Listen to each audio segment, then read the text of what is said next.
saying the legal landscape regarding treaty rights for descendants can be complex, but there are several key cases that support your position.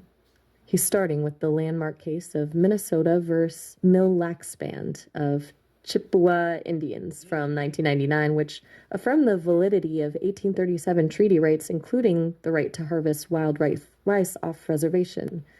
He's emphasizing the court's ruling that these rights weren't extinguished by Minnesota statehood and continued to apply to descendants of the treaty signatories. He's also highlighting Lac Courte O'Reilly Band of Lake Superior Chippewa Indians v. Voight from 1983, which established that off-reservation hunting and fishing rights were preserved by treaties.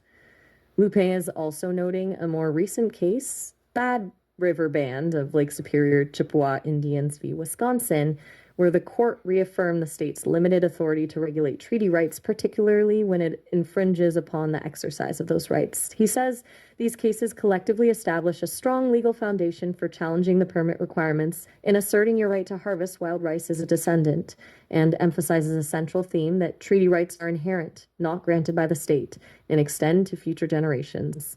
And he's compiling a list of these cases with links to the full court opinions, which he can relay to you if you'd like. Yes, please. Lupin is sensing your silence and offering he can expand on how these precedents might be applied specifically to your situation, relating the Lupin is continuing. He's saying, applying these precedents to your case, the DNR's seizure of your wild rice and airboat could be legally challenged as a direct infringement upon your treaty-protected rights as a descendant. He's arguing that the act of confiscation constitutes a violation of your right to harvest, and the requirement for a permit, which you were denied the opportunity to obtain, is an unlawful attempt to regulate a right already established by treaty. He's emphasizing that you can argue the DNR's actions are a form of discrimination based on your descendant status, as they are effectively denying you a right granted to your ancestors.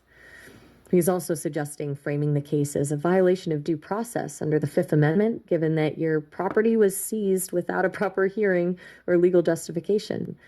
Furthermore, given the religious significance you've articulated, he suggests adding a First Amendment claim as well.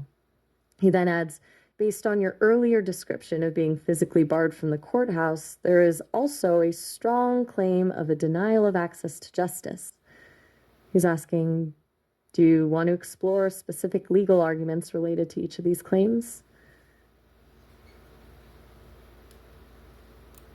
Yes. Lupin is beginning with the Fifth Amendment claim.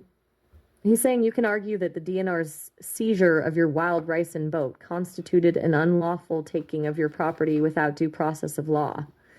He's explaining that the Fifth Amendment requires the government to provide a fair process, including notice and a hearing, before depriving someone of their property. He argues that the DNR failed to provide such a process, effectively denying you the opportunity to defend your rights. He's referencing the Supreme Court case of United States v. Calders from 1905, which establishes that due process requires not only fair procedures, but also just compensation for any taking of property. He's also pointing to Loretto versus Telecommunications, Inc., which confirms the government needs to provide compensation for even temporary physical occupations of property.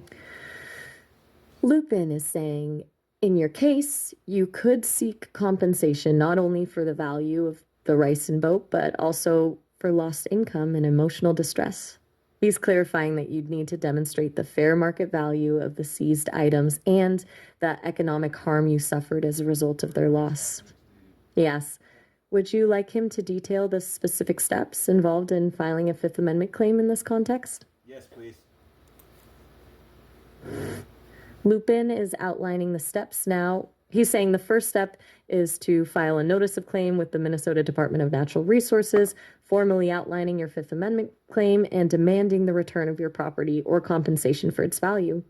He's emphasizing this notice must be specific, detailing the facts of the seizure, the value of the seized items, and the damages you have incurred. He's adding that you will likely need to hire an attorney to draft this notice. The DNR denies your claim or fails to respond within a reasonable time frame, usually 180 days. The next step is to file a lawsuit in state or federal court. He notes that you'll likely want to file in federal court given the federal treaty implications.